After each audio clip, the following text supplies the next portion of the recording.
त्याचे सूत्र तुम्ही ह्याच्यात पाहिलं होतं, लटलकारामध्ये काय पाहिलं होतं? मूळ धातू, काय पाहिलं बघा? मूळ धातू अधिक विकरण बरोबर धातूचे अंग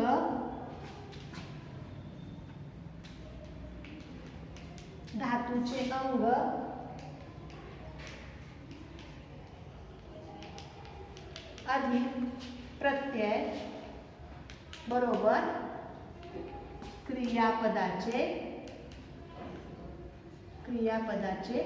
रूप. हे सूत्र तुम्ही पाहिलं नाही. आता बदल काय आहे ह्यात फक्त, आणि या ललकाराचं वैशिष्ट्य काय आहे?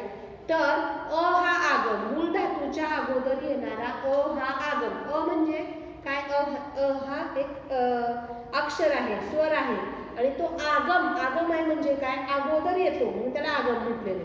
मग हा आगम मूळ धातूच्या अगोदर फक्त या ललकारातच जोडला जातो.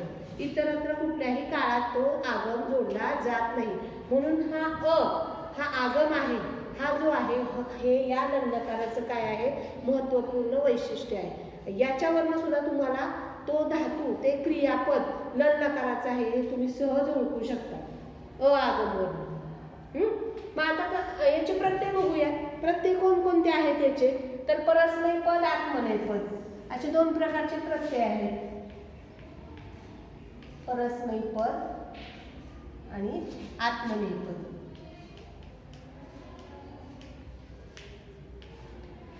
परस्मैपदाचे पदाचे कोणते प्रत्यय आहेत? तर एक वचन द्विवचन नुसार आणि तीन काशानुसार, तीन वचनानुसार, पुरुषानुसार. तीन वचन तीन पुरुष. एक वचन द्विवचन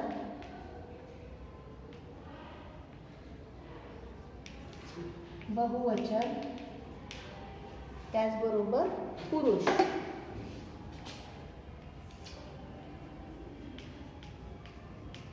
त्यानंतर पुन्हा एक वचन द्विवचन आत्मनेय पदाचा बहुवचन यानुसार. आता परस्मैपद पदाचे कोणते प्रत्यय आहेत? तर त, तम बघा, त, ताम, अन, प्रथम पुरुष. त्यानंतर विसर्ग तम,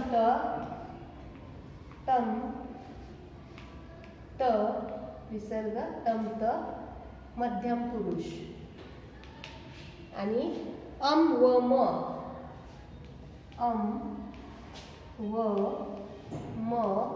उत्तम पुरुष.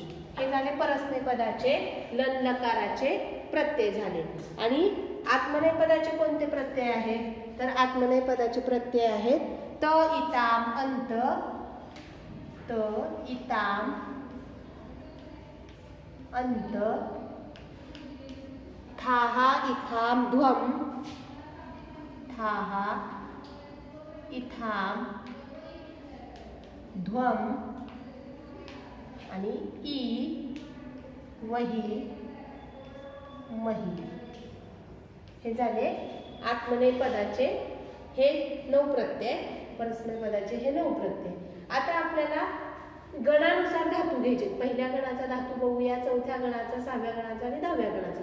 ते धातू घेऊन, मूळ धातू घेऊन या रचनेमध्ये ते बसवायचे अगोदर या सूत्रामध्ये बसवून धातूचा अंग तयार करून मग हे प्रत्यय त्याला जोडायचे. कुठलंही क्रियापदाचं रूप तयार करताना हेच सूत्र वापरलं जातं. अगोदर यामध्ये बसवायचं, धातूचं अंग तयार करायचं पहिल्या सूत्रामध्ये बसवून. धातूचं अंग तयार केल्यानंतरच हे प्रत्यय जोडता येतात, अन्यथा जोडता येत नाही. आता पहिला बघूया, काय घेतलेला पहिला धातू कुठला घेऊया? तर पहिल्या गणाचा पठ धातू घेऊया. माहिती आहे सगळ्यांना, पठ म्हणजे काय करणे? वाचन करणे, बोलणे किंवा पाठांतर करणे असा अर्थ होतो. पठ पहिला गण परस्मैपद. विकरण कोणते पहिल्या गणाचं? पठचं पहिल्या गणाचं विकरण काय सांगितले? अ सांगितलेले. रचना काय करणार? यानुसार रचना. पहिल्यांदा हे सूत्र वापरायचं. काय वापरणार? बघा पठ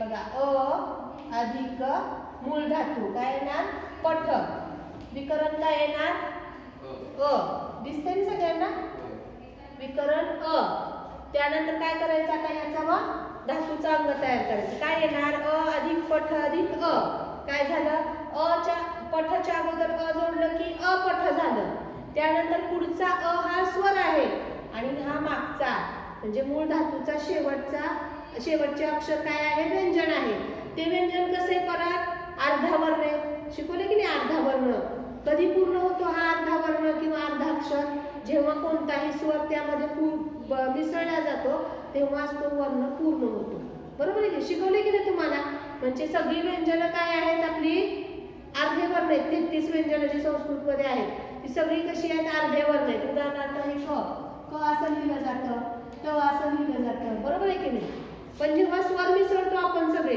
तेव्हा स्वर मिसळ आता क मध्ये उदाहरणार्थ या क मध्ये जेव्हा मिसळू आपण तेव्हाच हे पूर्ण असं क लिहिलं जातं आणि त्यांना असंच क ते लिहिलं जातं अर्ध स्वर मिसळला तरच पूर्ण क पण मराठीत आपण अशीच अक्षरे वापरतो की नाही व्यंजन तरी सुद्धा तुम्ही वापरतात पण त्याचा नियम सुद्धा तुम्ही बाराखडीच्या पुस्तकात बघितलं तर तिथं बघा छोट्या मुलांची पुस्तक असतात कमळ कसं करायचं क आधी क मग कमळ तयार केलेले तुम्ही बघत नाही ते निरीक्षण करून पण पद्धत तशीच आहे कारण कुठलंही व्यंजन पूर्ण कधी होतं जेव्हा स्वर मिसळू तेव्हा म्हणून या अपठ तयार केलं अपठ मध्ये मिसळला काय झालं अपठ म्हणजे हे ठ काय झालं पूर्ण झालं आता काय करायचंय या अपठला धातूचा अंग तयार करून घेतला आपण अपठ हे धातूचं अंग झालं आता या धातूच्या अंगाला पुढे काय करायचंय प्रत्यय जोडायचे म्हणजे हे प्रत्यय परस्मय पदाचा आहे पठ धातू त्याच्यामुळे परस्मय पदाचेच प्रत्यय जोडले जाणार पण त प्रत्यय जोडला अपठ अधिक त काय झालं रे अपठ त कारण ठ व्यंजन पूर्ण झालं इथं आणि त्याच्या पुढे त हे व्यंजनच आलं म्हणून काय झालं लिहिलं त्याच्या पुढेच लिहावं लागणार ते त्यात मिसळणार का नाही मिसळणार समजा ठ अर्ध असतं तर मात्र काय करावं लागलं असतं ते त्या ठ मध्ये मिसळावं लागलं म्हणजे ठ आणि त जोडाक्षर करावं लागलं असतं पण असं नाहीये इथं म्हणून अपठ त असं रूप झालं तर रूप काय झालं परस्मय पदाचं पठ पहिल्या गणाच्या या धातूचं लन लकाराचं परस्मय पदाचं एकवचनाचं रूप काय झालं अपठत बरोबर आहे लक्षात येते का बघा अपठत आता ताम जोडायचं अपठला अपठ अधिक ताम काय आलं काय येणार अपठ अधिक ताम अपठ ताम येणार अपठ अधिक अन अपठ अधिक अन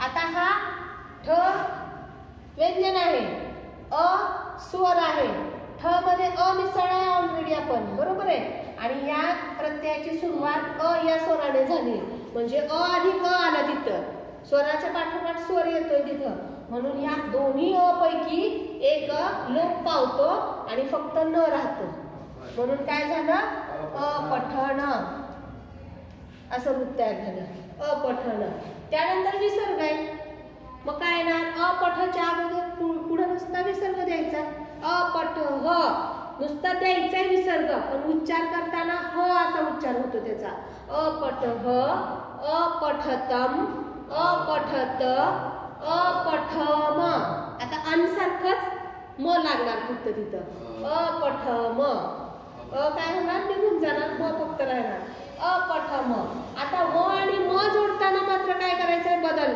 आठवते का बघा मागच्या वर्षी सांगितलेला बदल कोणता जेव्हा प्रत्ययाची सुरुवात व किंवा म ने होते तेव्हा काय होतो तर अगोदरचा या ठ मध्ये मिसळलाय की नाही हा काय होतो आ मध्ये रूपांतरित होतो म्हणजे चा दीर्घ स्वर तिथं वापरला जातो चा दीर्घ स्वर का आहे म्हणून हा आ इथं वापरला जातो म्हणून व जोडताना अपठ अधिक व करताना काय करावं लागणार आपल्याला अपठाव